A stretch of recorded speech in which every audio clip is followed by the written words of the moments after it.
이번 에피소드 1편에선 US 에이전트 존 워커 역으로 캐스팅된 와이언 러셀이 미 정부로부터 새로운 캡틴 아메리카로 임명받는 장면을 확인할 수 있었는데요.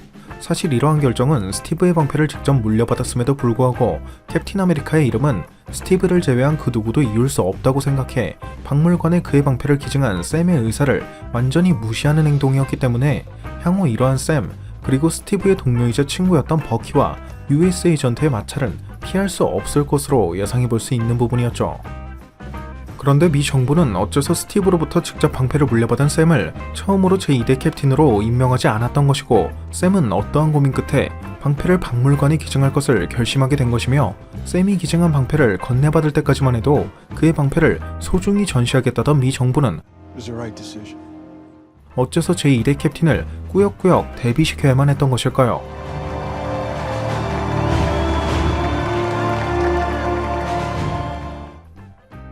개인적으로 이는 플래그 스매셔의 영상을 본 샘의 반응을 통해 어느 정도 유추해볼 수 있는 부분이 아니었나 싶은데요.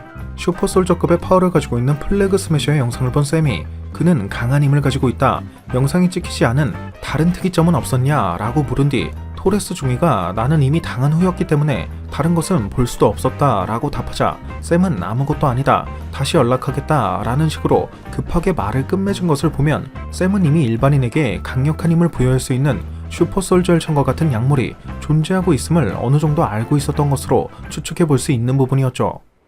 Nothing. Wait, you don't think he could be a... But I'll circle back to you. Let's keep this between me and you, okay?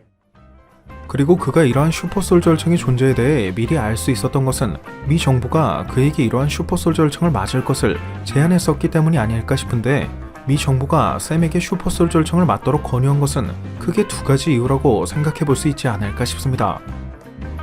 먼저 캡틴 아메리카는 인간의 범주를 벗어난 신체 능력으로 2차 세계대전 시절부터 나치를 두려움에 떨게 했던 미국의 상징적인 히어로였다는 점에서 그의 뒤를 이을 2대 캡틴 역시 인간의 범주를 벗어난 신체 능력을 가지고 있어야지만 미국의 상징적인 히어로가 될 수 있을 것이란 점이 표면적인 이유일 것이고, 엔딩 크레딧에 파워브로커가 지켜보고 있다 라는 문구와 함께 슈퍼솔저 열창을 연상케 하는 그림이 등장한 것과 원작 코믹스에 등장하는 파워브로커는 인간의 힘을 비약적으로 증폭시켜주는 대신 강한 중독성을 가지고 있는 약물을 사용해 상대방을 조종하는 빌런이란 점을 고려해본다면 이러한 슈퍼솔저 열창을 통해 샘을 미 정부의 입맛대로 통제하려고 했던 것이 실질적인 이유가 아니었을까 싶네요.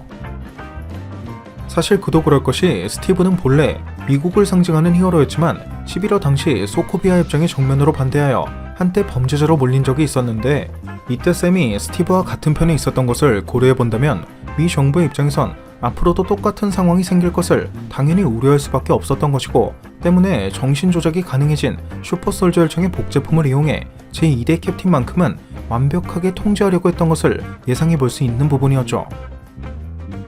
그리고 작전에 투입되기 전 샘이 아무런 조약도 위반하지 않았다 라고 굳이 언급하는 것을 보면 자신을 탐탁치 않게 여기고 있는 미 정부에 대해 샘도 이미 어느 정도 눈치채고 있다는 것을 알 수도 있었고요. No treaties violated.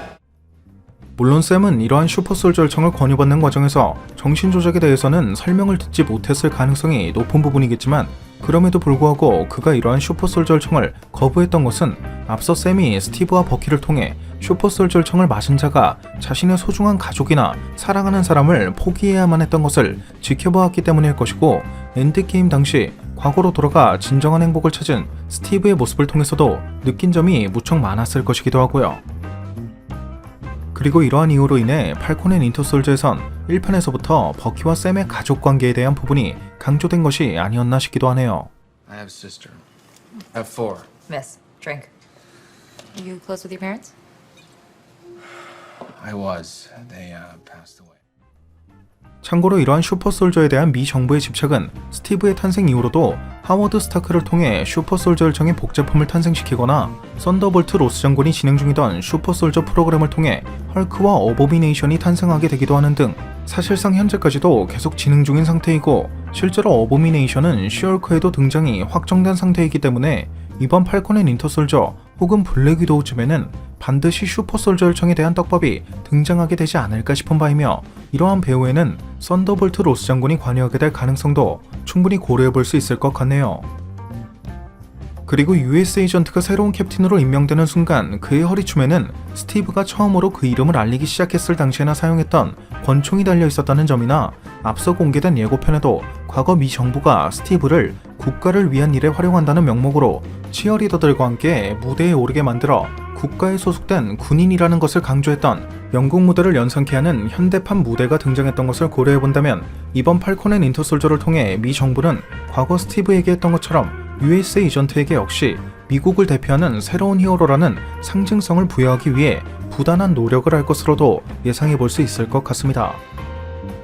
오늘 준비한 영상은 여기까지였습니다.